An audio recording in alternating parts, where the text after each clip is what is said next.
Hello everyone, welcome back to the channel.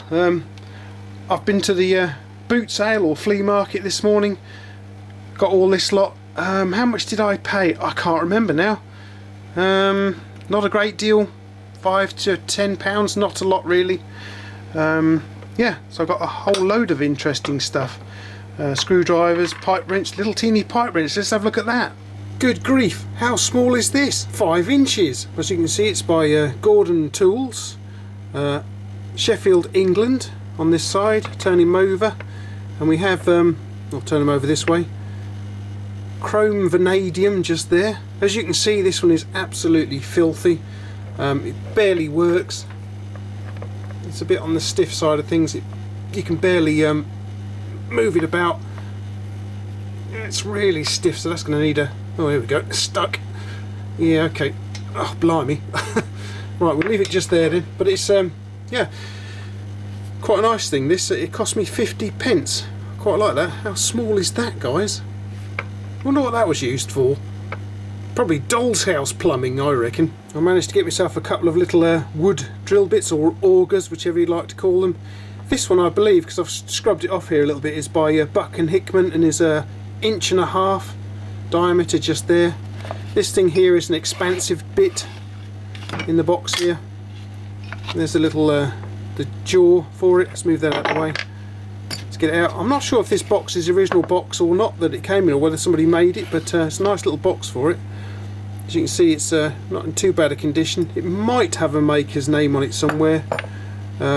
We have somewhere on here, it's marked in inches. Not many inches because it's so small, but it's definitely marked in something or other just there. Put a picture up for you guys so you can have a look at it. But yeah, not too bad a nick. It's a little bit rusty. It's still got some wood left in the end from the last time it was used as well. That's not too bad. I quite like that one. I got these two from one of my favourite stalls, Mr. Silver Van Man. He charged me 50p for both. What we have here, I believe, could very well be a diamond file, possibly. It's quite rough. Either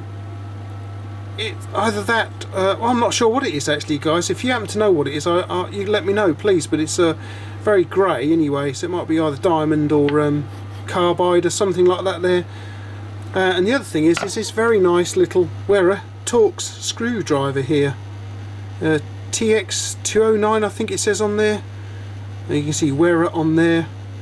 We also have Germany on here somewhere. Yeah, so there's plenty of little markings all over it. This will clean up quite nicely. I like the colour of the handle, and it's nice and comfortable to use as well. So that's quite nice, I like that. And then of course, no trip to the car boot sale would be complete without buying at least one pair of pliers. This pair here is, let's move these off. These pair here are quite seized, actually. God blimey, yeah. They don't want to open easily at all, really. But other than that, apart from little patches of rust, they look almost unused, and they're also unbranded too. I quite like the grips on them, are nice little grips. Now then, this little blue pair here, I purchased. I think these cost me 50p. These were £1. These cost me 50p.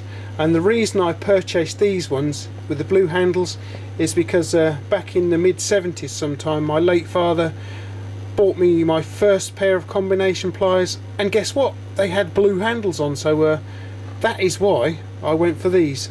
They're going to need a damn good cleaning up before they can go into my toolkit, along with this one. This is an 8-inch pair, and I think these are 7-inch, these here, but I do like these ones. What we have here is some form of fencing multi-tool type thing. £1 paid for these.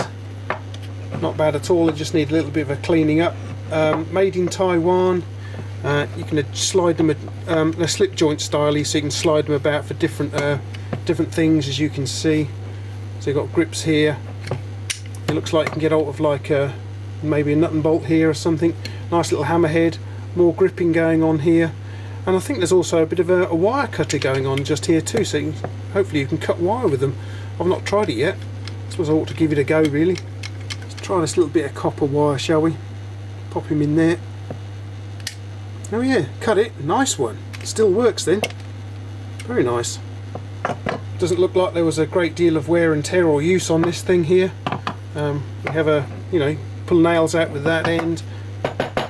Little hammer. Yeah, quite like those. Pound paid, as I say. Quite a nice old vintage glass cutter here. You can see it's got a nice nice wooden handle. We've got a little brass ferrule here. This must be mild steel, I guess, because it's going rusty a little bit. And then in the end here, what we have, I would like to say that is a little bit of diamond, a little chip of diamond mounted in some brass. And we also have the name of the company on here too, guys. And that's Tyzack and Sons. And then we have the address, Old Street, London there. Very nice indeed. It still works, by the way. Let's give it a go on this old glass jar here if we can. Wow, hopefully you can see that.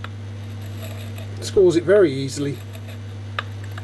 With no effort at all really on my behalf. I may have paid £1 for that because I bought it from one of my favourite stalls along with this thing here. So I'm not sure whether I paid a couple of quid or, you know, £1 each or whatever. I also got this as well from that same stall. Now I haven't a clue what this was used for. I thought it was maybe for extracting stripped head screws or whatever, because you've got these like little threaded bits here going on, and we have a little screwdriver.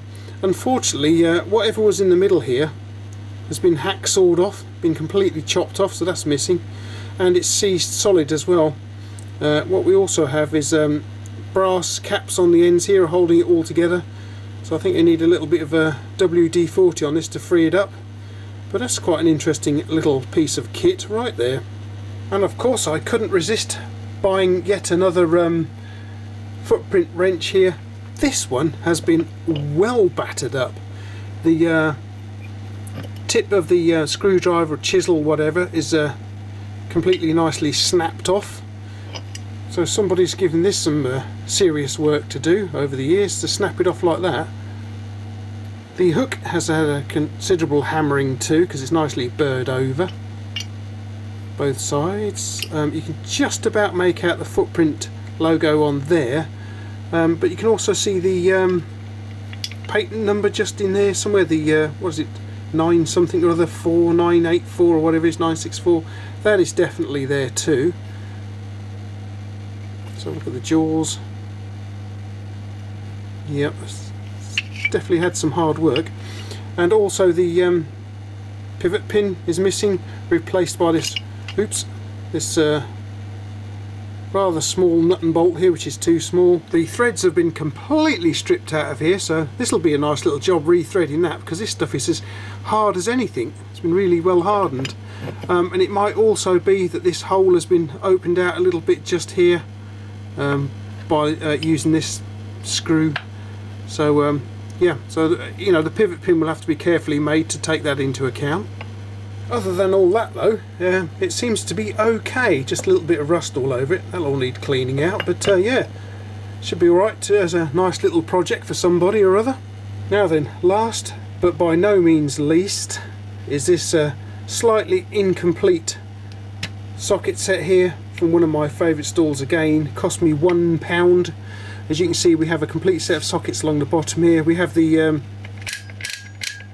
ratchet driver is okay, but unfortunately, as I say, we are missing the sockets in the end here. You can see where the sockets spent many years resting here.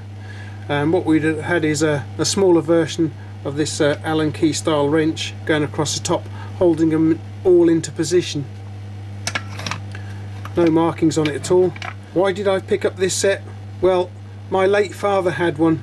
He bought it, I don't know when he bought it, that must have been in the very late 60s, but I can remember it being in his garage for decades. He may have used it a time or two, but his obviously was brand new and had the complete set there. I can even tell you exactly where he used to keep it too. It would have lived just above the garage door, on top of the wall, just like this here, just like you see here. He would have had it laying in there, and there it would have lived for decades. If he wanted it, he would have just taken it down like so and used it. So I can remember it being tucked up there all those years ago. I mean, I'm not saying this is his exact set, but yeah. Yes, there are quite a few memories in this little fellow here. Maybe I might be able to find the replacement bits just to fill this up. But I'm going to be hanging it on the on my wall, on the wall of my garage here, on the workshop here, just above my workbench here. Yep, I think it's going to be going about there, I reckon. I think it looked quite good, don't you? Alrighty then, guys. So that's my tool haul this morning. I wasn't expecting a lot of people to be there because it was freezing cold this morning. I had to shift a little bit of frost off of the windscreen of my car before I set off, and I thought maybe there wouldn't be that many people but there was, which was handy. A couple of my favourite stalls were there. Managed to pick up some very nice tools actually. So yeah, it's amazing what you can find at these boot sales. I really do enjoy diving through boxes of tools. It's really good fun because, you know, when you're driving there, you never know what you're going to find when you get there. Are there going to be any stalls selling tools? You know, sometimes there's not so many, sometimes there's quite a few.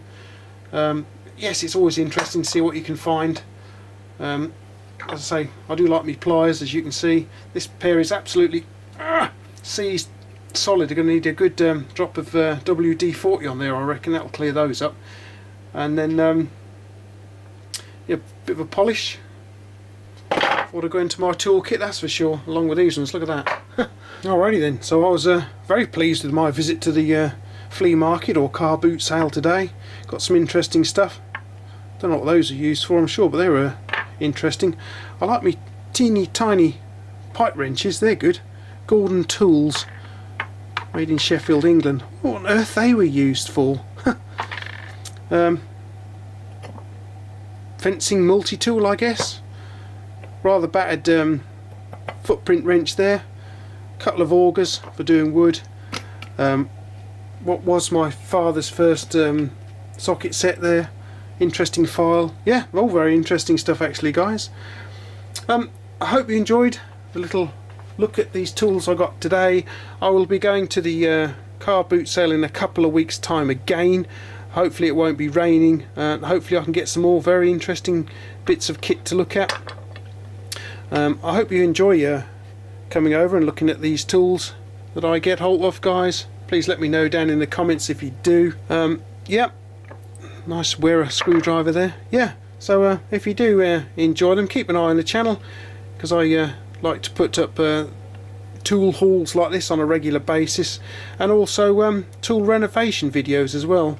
I like to do those as well. I've got a couple of candidates here, and I've got loads and loads of other old tools which I'm currently working on. I'm currently in the middle of renovating this whole thing as well. That's something I'm working on at the moment. Okay guys, thanks for popping over to Rathbone Manor again, taking a look at my tool haul again. As I say, I really do enjoy going through boxes of old tools, but please remember to take a pair of strong gloves along with you, because there are very often times sharp bits and pieces in boxes. I mean, this is a good example. That's quite sharp, probably do you a bit of injury if you caught it. So yeah, take a pair of gloves along with you, guys. Alright then guys, thanks for popping over, thanks for taking a look at this lot, and I will catch you again laters.